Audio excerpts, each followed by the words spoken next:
This week, we'll finish up with our quantitative critique with understanding research findings. I'll be covering chapters 17 and 18. So we want to look at the results, conclusions, and the interpretations and recommendations made by the researchers. These might be in two different sections, results and discussion of the results. The results just focuses on what they found. They present maybe the raw data or aggregate data. Usually the descriptive statistics are found in the results section.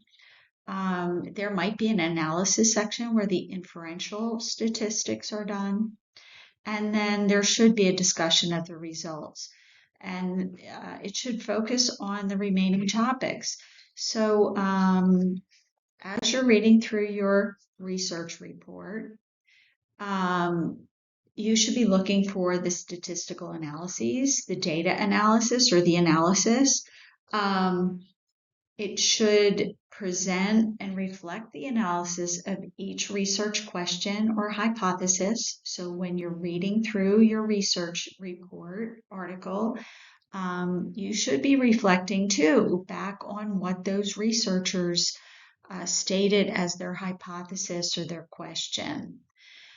The researchers should also identify the tests used to analyze the data, and they should be appropriate for the type of data that are collected. So nominal, ordinal, numerical data. And it should also identify the statistical software program used to analyze the data. So look for all of those elements as you're reading through your research article. Then the results should also show whether the hypothesis or the research questions were validated.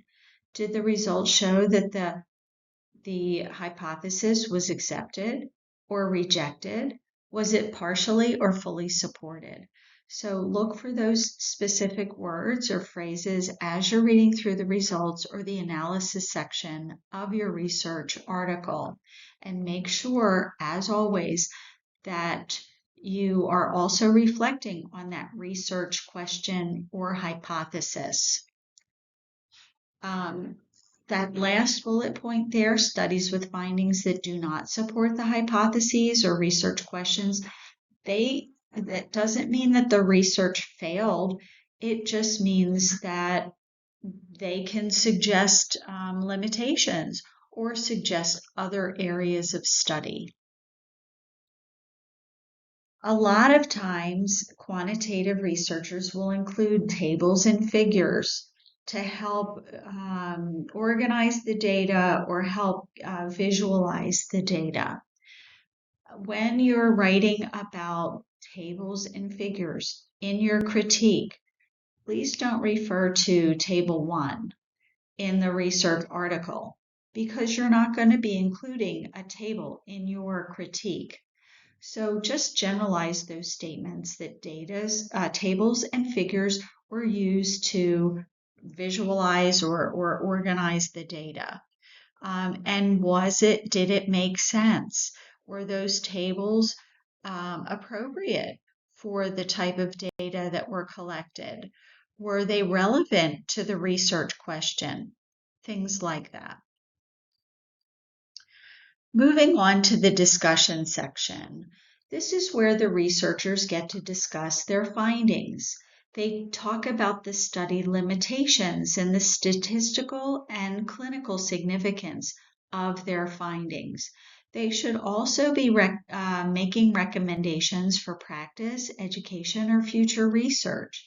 So while you're reading through your research study, see whether your research article meets these criteria.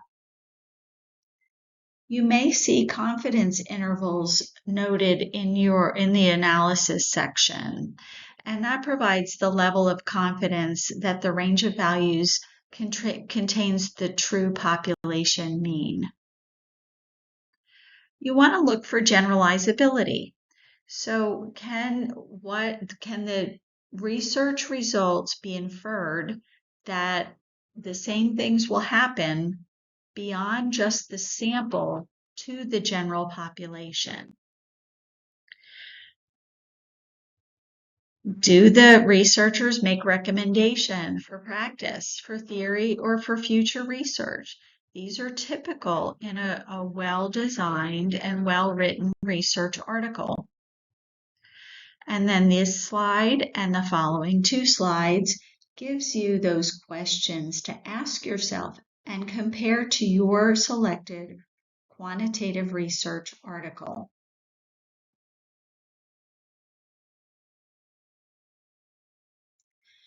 Then we'll move into appraising quantitative research. And this is more of a practical application, which I've done throughout these chapters. So a critical appraisal or a critique is an evaluation of the strength and the quality of the study. It's not really a criticism, it's an analysis, and it provides a structure for reviewing each of the sections of that research study.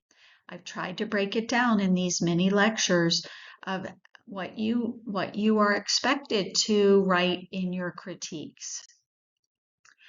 So some stylistic considerations. Consider the type of journal. You want to limit your, for the purposes of this course, you want to limit your search to those peer-reviewed journals, and we covered that in one of the very first lectures in this course. Most research articles adhere to a very strict order. They include these sections: the abstract, the introduction, background, literature review, methodology, research results, and discussion and conclusions. So you'll want to look for those as you're reading through your research article. Does your research article contain all of those sections, or do you think some are missing? So this is just an example of a research study looking at the title. Does it provide a good description of that article? We want to make sure that we determine how strong or how weak the quality of the article. Do the authors provide a summary of the literature related to the study? And again, this might not be in a separate and distinct section, but might be embedded in that opening section, the introduction or background section. The authors should be leading the reader down the path to identify gaps in the research that their study hopes to fill. There should be research questions, or research statements, or a study aim, or there should be a hypothesis. Any of those things. You need to find at least one in a strong study. From that one, you can infer the other two. So again, this is an example with a specific article. Try to determine the research design. In this case, it's a randomized control trial. Usually the study design is right at the beginning of the methodology section, so that's a good place to start to look. Identify the sample. Is the sample big enough? Are there inclusion and exclusion criteria? Do those criteria make sense to, and does it relate back to the research question? How were the samples selected? Was it probability sampling? Was it non-probability sampling? How does that affect the reliability and the validity of the findings? What else was involved in the methodology? How were the data collected? Were there threats to internal validity or external validity? Were there any legal or ethical considerations? Was there a statement about Institutional Review Board approval? What instruments were included and used to collect the data? How were the data analyzed? Which statistical analyses were done? What were the descriptive statistics? What were the inferential statistics? Were the data normally distributed? Did the researchers use the correct inferential statistics to interpret the data? How did the researchers present the results? Were they logically organized? Did they refer back to the research question? And then finally, in the conclusions, how did the researchers tie everything up very neatly in a bow and relate it to the research questions? Was there statistical significance? Was there clinical significance? What limitations did they identify? When you're reading through, did you also identify limitations that maybe the authors didn't identify? What are some future recommendations for research? What were some future recommendations for practice?